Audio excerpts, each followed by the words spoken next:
Buenas noches, amigos, oyentes, televidentes, internautas, hermanos migrantes. Estamos en Ecuador TV, esto es Un Café con JJ. Y hoy hemos invitado en un nuevo programa al magíster Henry Carrascal.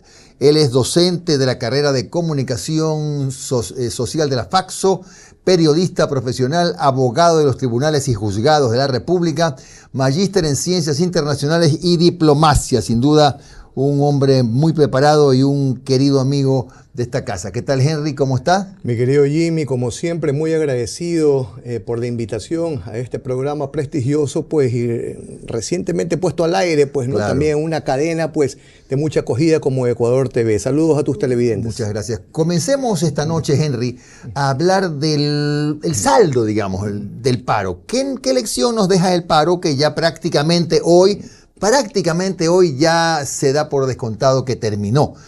No obstante haya por ahí, no sé, alguna escaramuza mañana, pero ¿qué podemos entender, leer y aprender del paro?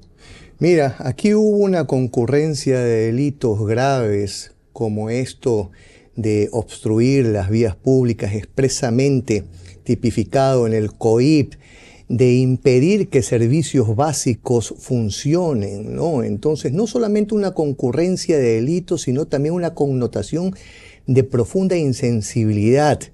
Entonces, por más que el diálogo quiso agotarse, pues estas medidas burdas, estas medidas atentatorias persistían, ¿no?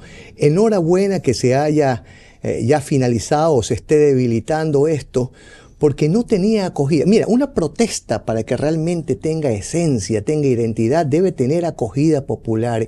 Y esta especialmente no la tuvo, ¿no? La gente realmente estaba en contra de esto. Había manifestaciones de comerciantes, de gente que quería trabajar para subsistir, para sobrevivir, y sin embargo se lo impedían de una manera violenta. Entonces, el Estado, ante estas acciones, ante estos tipos penales, ante estas conductas o inconductas, pues sí tiene que actuar con mucha dureza. Por supuesto, no se trata de conculcar el derecho a la protesta. En algún momento pienso que hubo también una falla comunicacional del régimen, ¿no? Ante múltiples videos en donde el presidente, con la mejor intención, decía que no iba a quitar el subsidio al diésel, debió salir en cadena nacional a explicar las poderosas razones que tuvo para recular, las poderosas razones válidas, que tuvo, ¿no? válidas para recular, pues, y para quitar finalmente este subsidio, ¿no? Y también hablar a dónde iban a destinar esos recursos que obtenía de la eliminación del subsidio. Una falla comunicacional existió ahí. ¿Tú crees que debió decirlo el presidente? Lo dijeron sus voceros. No, correcto, es posible, pero bueno, lo de fondo... Pero no se justificaba el grado de violencia que alcanzaron las manifestaciones. Pero Henry, lo que rescato también, además de lo que has dicho, es que tocaste un punto muy interesante. No tuvo acogida popular.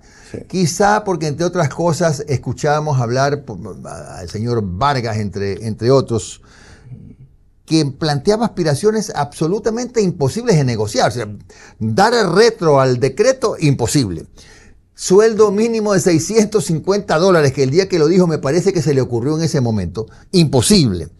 Y participación directa de las comunidades en el 4% del Producto Interno Bruto, porque estamos hablando de las rentas del petróleo, una cosa absolutamente, era más o menos así, ¿sabes qué?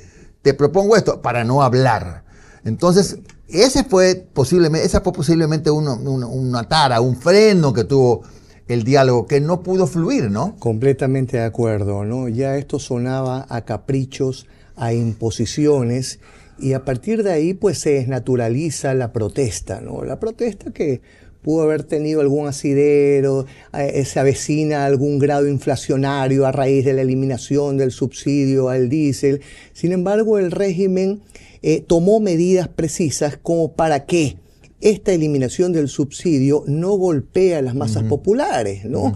Entonces, ya quedó sin fundamento y sin base el reclamo del señor Vargas, que como tú bien lo indicas, pues se le ocurrió en ese momento, no tiene ningún fundamento técnico, ni siquiera un análisis previo o una reflexión sesuda que haya impulsado a decir estas barbaridades, pues no, aumentar el sueldo básico a 600 y pico sin considerar que Colombia y Perú tienen un sueldo básico mucho menor, pues, y consecuentemente representan una competencia agresiva para la inversión extranjera, ¿no? La captan ellos, ¿no?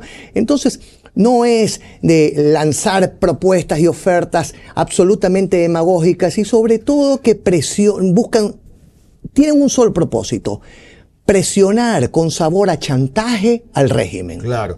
Henry, algo en lo que también debemos pensar es que en la necesidad de que a futuro, y esto puede ser una oportunidad para gente que sí la hay, valiosa en la CONAIE, jóvenes que no han tenido oportunidad, para que se replantee, su norte la CONAIE, porque pareció, ayer lo dije en el programa, la CONAIE al final parecía una hidra, este monstruo mitológico de varias cabezas.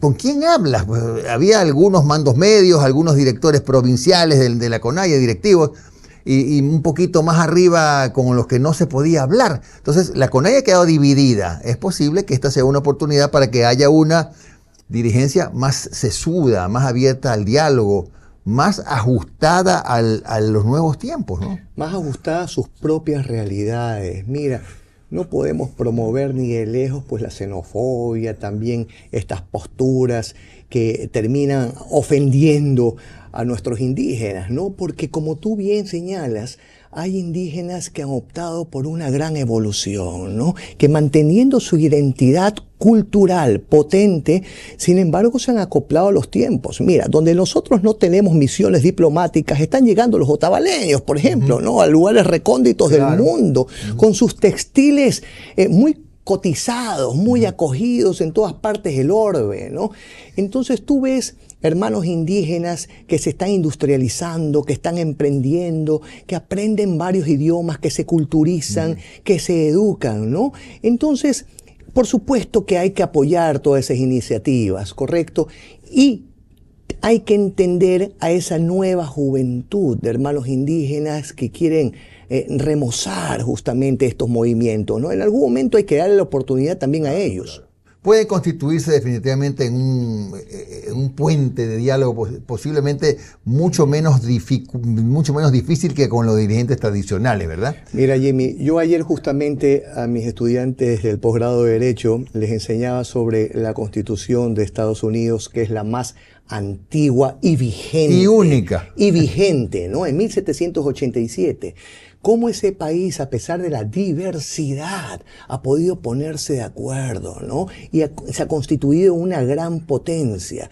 Tú encontrabas ahí colonias presbiterianas, luteranas, anglicanas, por cierto, algunas católicas, ¿no? Y a pesar de esas diferencias culturales, de esas diferencias incluso dogmáticas, pudieron conciliar, pudieron marcarse un norte elemental y alcanzarlo. Y fíjate la grandeza de este país, ¿no? Entonces, nosotros también podríamos hacer lo mismo, ¿no? La diversidad, si media el respeto, nos convierte en un todo virtuoso, ¿no? Y hacia allá avanzamos. Claro, Henry, bueno, con lo que dices, me queda claro a mí también que no hace falta una constitución de 444 artículos, pues, ¿no? La prueba es la de Estados Unidos. La Constitución de Estados Unidos tiene 7 artículos y apenas 27 enmiendas, pero claro, es un sistema distinto. ¿No? Es la common law, nosotros somos de la familia romanista, es un sistema distinto. Cada constitución tiene que acoplarse a las necesidades de los tiempos y de los pueblos, ¿no? Entonces, este espacio tuyo, Jimmy, debería convertirse en una preconstituyente, es decir, por aquí deberían transitar diferentes gremios, médicos, profesores, montubios, afrodescendientes, etcétera, a revelarnos qué es lo que les perturba de la Constitución, cuáles son los pasajes, que quieren de una nueva, cuáles ¿no? son los pasajes modificables o hasta derogables, ¿no?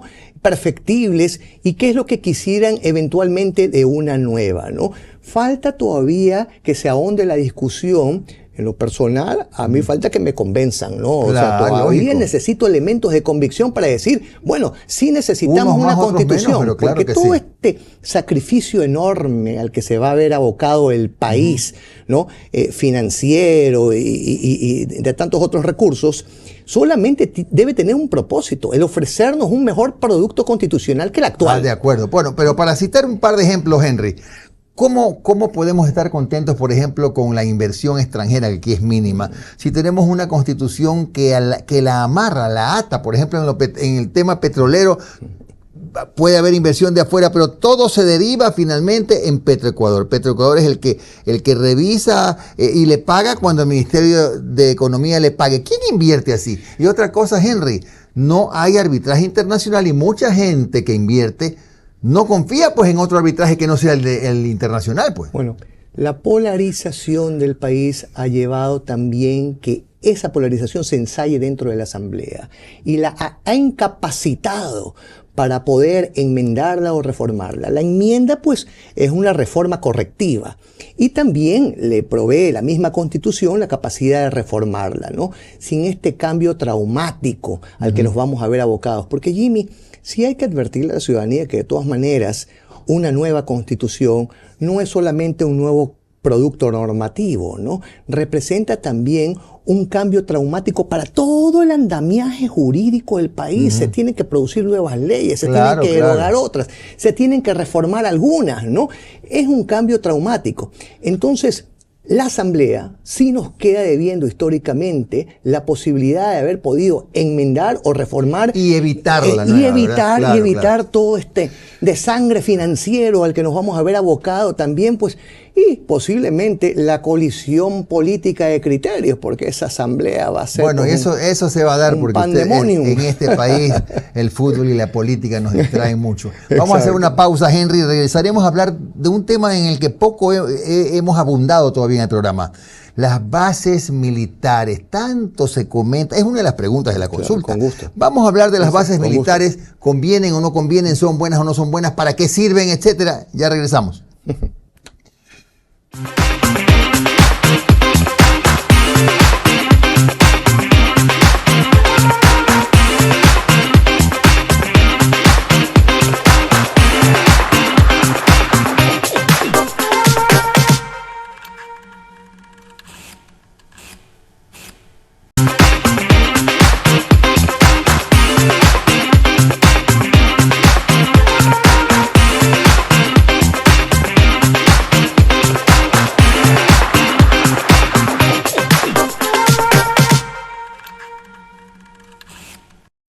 En este segundo bloque continuamos con Henry Carrascal, docente de la carrera de Comunicación Social en la FACSO, periodista, abogado de los tribunales y juzgados y magíster en Ciencias Internacionales y Diplomacia. Ciencias Internacionales, Diplomacia. Aquí entra un tema interesantísimo también, Henry. La reinstalación de las bases militares extranjeras, contra lo que mucha gente piensa, no las bases de los gringos, no, bases extranjeras. ¿Es posible, es factible, es necesario hoy versus el año 2008-2009 que fue levantada la base de Manta, una vez que la delincuencia, el terrorismo, el crimen organizado nos están orillando a la necesidad de buscar ayuda internacional? Mira, gracias a tu generosidad, mi querido Jimmy, yo editorialicé hace algunos días y dije pues que Ecuador se estaba desangrando financieramente para que ese polvillo blanco diabólico no vaya a parar a las fosas nasales de los jóvenes londinenses, parisinos, madrileños, neoyorquinos, ¿no? Necesitamos ayuda internacional. No puede ser que el presidente Trump esté comprometiendo una ayuda de 20.000 millones de dólares para desescalar la inflación en Argentina y a nosotros no nos den ni la 10ª parte de eso, pues, ¿no? Y apenas... no, ahí hace falta una postura más activa, más decidida de la Cancillería ecuatoriana, ¿no? No puede ser que tenga una flota completa en el Caribe, que está bien, es su derecho a la defensa, pero acá, que nosotros le damos luz verde, le abrimos los brazos o clamamos cooperación internacional, perdón, para que venga justamente toda esa ayuda militar y en forma coordinada, mi querido Jimmy, en forma coordinada con nuestro ejército, podamos combatir a estos grupos terroristas. La Constitución prevé o le da la facultad al presidente de la República, uno de los deberes del presidente de la República es mantener la soberanía, claro, pero la paz, la armonía. Pero Henry, Solo al mismo no lo podemos tiempo hacer. la Constitución prohíbe las bases militares extranjeras, por lo que hay que caminar hacia esa, bueno, no es una reforma, la nueva Constitución. ¿Por qué sí sería importante, bueno, positivo para ti que funcionen bases extranjeras acá, militares? Bueno, prohíbe las bases militares con objetivos militares, aprovechando Claro, la redundancia. así dice. Entonces, estos es un problema semántico. No serían bases con objetivos militares, sino con propósitos coordinados para combatir al terrorismo. Estamos siendo agredidos en nuestra soberanía. Estamos siendo agredidos en nuestra integridad territorial. Ya están ocupando vastas zonas territoriales nuestras, grupos extranjeros terroristas, ¿no? Uno de los deberes y las obligaciones más preponderantes del presidente de la República es precautelar el derecho a la vida, el derecho a la seguridad, el derecho a la paz, a la armonía que tenemos. Eso está siendo menoscabado galopantemente por estos grupos delincuenciales. Consecuentemente, hay que ponderar. Ahí colisionan dos artículos, podrán venir las demandas de inconstitucionalidad después de que tome la decisión, pero la Corte Constitucional también tendrá que hacer ese ejercicio de ponderación elemental. Por un lado, tengo este artículo que me prohíbe las bases militares, pero por otro lado, Ecuador clama por esa ayuda, solo no puede combatir a estos grupos terroristas que están potentemente armados, que tienen una capacidad bélica, pero impresionante, ¿no? Entonces, de forma coordinada, ahí en la misma Constitución se prevé la cooperación internacional, ¿no? Entonces, en forma coordinada, yo pienso que se le puede encontrar la salvedad constitucional para permitir que fuerzas conjuntas combatan en forma efectiva a estos GDO. Tú estás hablando en el supuesto no consentido de que no gane el sí en para la nueva constituyente, para el camino.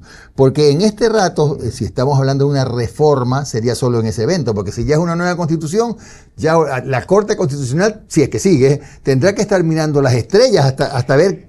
Claro, hasta ver qué analiza, ¿no? Porque es una nueva constitución. Claro, y hay que ver pues si la Asamblea Constituyente tendrá poderes omnímodos. Bueno, entonces, hasta ahora no es de poderes plenos, pero hay juristas que piensan, Henry, que sí podría. Podría ser, sí, claro. Que sí podría. Entonces, imagínate, por un lado eso, pero lo bueno es que también ese desgaste que tenemos militar también ya serviría para que la fuerza pública cuide y proteja al ciudadano común de delitos comunes. Por estar combatiendo a estos grupos poderosamente armados, el ciudadano común está desprotegido. No tenemos un combate contra la vacuna o no hay un combate decisivo contra la extorsión, contra el asalto en la calle, pues, ¿no? Entonces, el ciudadano desprotegido dice, bueno, están combatiendo la minería ilegal, pero acá me están matando, acá me están asaltando, acá yo no puedo ir a ningún lado, no puedo salir tranquilo. Entonces sí ves como una alternativa interesante la instalación de bases militares que, por ejemplo, ayuden en tareas de inteligencia, que aquí por ley están bloqueadas, pero sí podrían las bases militares. Bajo una coordinación. Con parámetros adecuados, sí. Bajo una coordinación, estableciendo una alianza estratégica y bajo la figura de la cooperación internacional y agarrándonos a algunos instrumentos internacionales que sí lo hay, sí los permiten, sí podríamos nosotros contar con esa ayuda foránea extranjera. Lo de las bases militares también hay que tener mucho cuidado en contemplarlo en la eventual nueva constitución, porque mañana sube también un gobierno de izquierda y tendremos entonces un gobierno marxista y tendremos bases iraníes, bases chinas, bases rusas, ¿no? O tal vez otra vez que se vaya a la base. También puede ser, ¿no? Sí. Entonces el objetivo tiene que ser claro. Y todos los estamentos gubernamentales, todos los estamentos del Estado tienen que hacer conciencia de que Ecuador no puede solo. No pudo México, ¿no? No pueden las grandes potencias del mundo porque La droga sigue existiendo en las calles de las ciudades de Estados Unidos, la droga sigue existiendo en las calles de las ciudades europeas. Mientras haya consumo, lógico. Entonces, ni siquiera es que trepa el precio como para decir, no, pues ya hay escasez, ¿no? Además, Henry, tenemos un problema serio que son nuestros vecinos, ¿no? Lo digo respetuosamente, pero en el sur de Colombia hay miles y miles y miles y miles de hectáreas de coca sembradas que entran justamente por la frontera o por vía marítima, ¿no? Aunque Petro dice que ahora todo llega a Manta y no es por el mar, yo qué sé, se los tirarán desde el cielo, yo qué sé cómo es que llega la droga a Manta. Yo no soy experto en estos asuntos militares, pero creo yo que una coordinación efectiva con nuestra Armada Nacional impediría que desde nuestros puertos ya salga esa droga, ¿no? Y puede haber una intercepción rápida, puede haber una intercepción que surta el efecto esperado, ¿no? Y nuestras Fuerzas Armadas, nuestra fuerza pública finalmente se dedique también a cuidarnos a los ciudadanos, que por ahora estamos desprotegidos, porque están distraídos, distraen todas sus fuerzas, distraen todos sus recursos a combatir estos flagelos ciertamente, pero que también afectan a potencias. Esas potencias tienen la obligación moral de cooperar con nosotros, de ayudarnos en forma efectiva. Insisto, no puede ser que el gobierno estadounidense comprometa una ayuda de $20.000 millones para Milei, para Argentina, solamente para escalar el problema inflacionario, pero acá hay un problema en donde está muriendo nuestra gente, en donde estamos desangrándonos, ¿no? Entonces, también debe mirar hacia el Ecuador que ha sido condescendiente, Ecuador que ha sido muy amistoso con Estados Unidos. Es momento de ayudar al amigo, es momento de ayudar al fraterno. Ahora, hay cosas que hay que destacar, que yo por lo menos destaco como positivas y que pueden servir también para, de alguna manera, bajar la incidencia de la salida y entrada de droga por los puertos. Ya ahora el gobierno ha tomado la resolución vía decreto, si no estoy mal, de controlar también los puertos privados, porque hay una cantidad enorme de puertos privados que no tenían ningún control riguroso del Estado. O sea, eran pequeños estaditos dentro del Estado ecuatoriano, llámese puerto. Todo eso demanda recursos, Jimmy, todo eso demanda tecnología especial, estos escáneres, también fuerza pública ahí concentrada, todo eso demanda lanchas, todo eso demanda recursos y compromete nuestra capacidad financiera, que bien podría servir para atender necesidades apremiantes que tenemos, ¿no? La salud, la educación.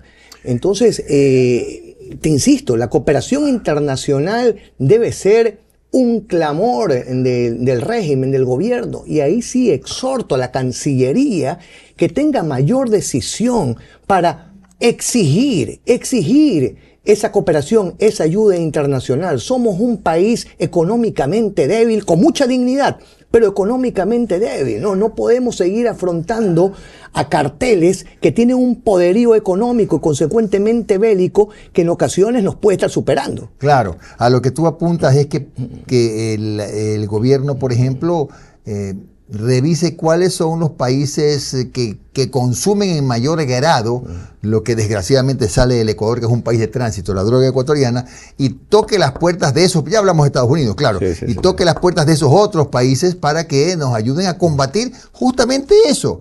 Con cifras. Y cuidar la salud de su gente, ¿no? Con cifras, con un estudio técnico, que vaya a la Comunidad Europea, a nuestra Cancillería, que se activen nuestras misiones diplomáticas en esos países y le digan, pues, miren, nosotros necesitamos por este rubro, por este otro rubro, por este otro rubro, 1.000, 2.000, 3.000 millones de dólares, ¿no? Entonces, se clame esa cooperación y venga esa cooperación, ¿no? Claro que tampoco estos países son muy cuidadosos en sus recursos, no es que se le puede pedir simplemente los 1.000 millones.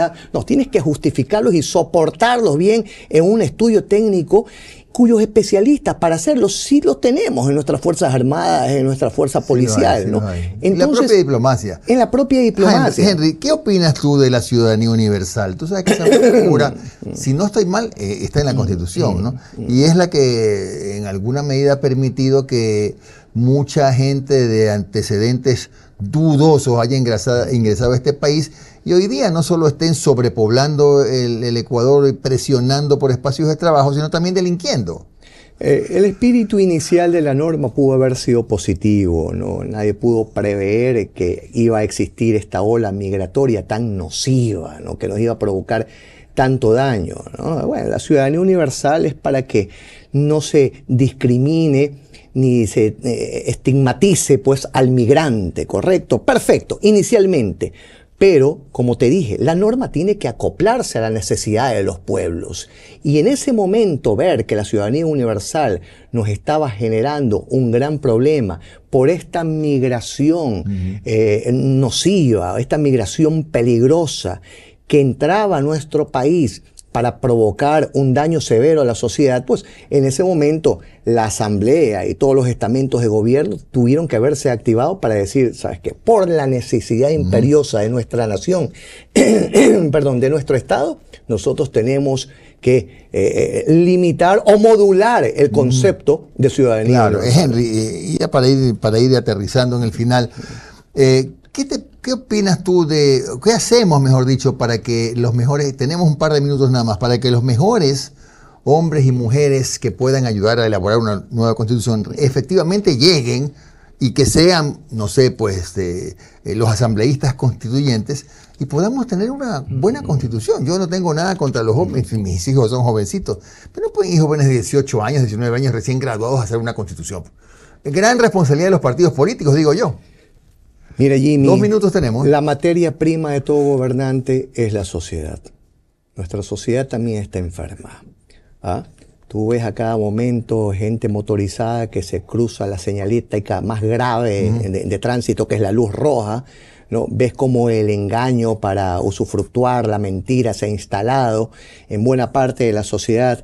Nosotros nos hemos convertido, tenemos récords mundiales en encontrar culpables en nuestros propios problemas. Le hemos echado la culpa a la colonia española, le hemos echado la culpa a la derecha, a la izquierda, a las Fuerzas Armadas, a los Estados Unidos, a los comunistas. Probablemente el principal culpable esté en el espejo.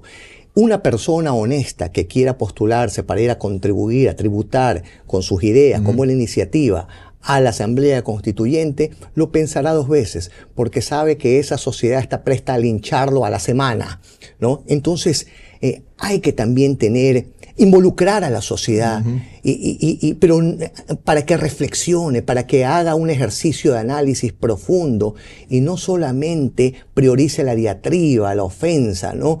Sino que le dé la oportunidad a esa buena mujer, a ese buen hombre que realmente quieren contribuir con un cambio positivo para la patria, para que ejerza sus plenas capacidades. Claro, ya depende más de nosotros en realidad. Sí. Gracias a Henry Carrascal, docente de la carrera de Comunicación Social, periodista, abogado, magíster en Ciencias Internacionales y Diplomacia, que nos ha acompañado hoy aquí en Un Café con JJ por la vía de Ecuador TV. Mañana a las 10 de la noche estará el doctor Ramiro Cepeda Álvarez, abogado y analista político, para conversar justamente de estos temas que tienen que ver con el camino hacia la nueva Carta Política.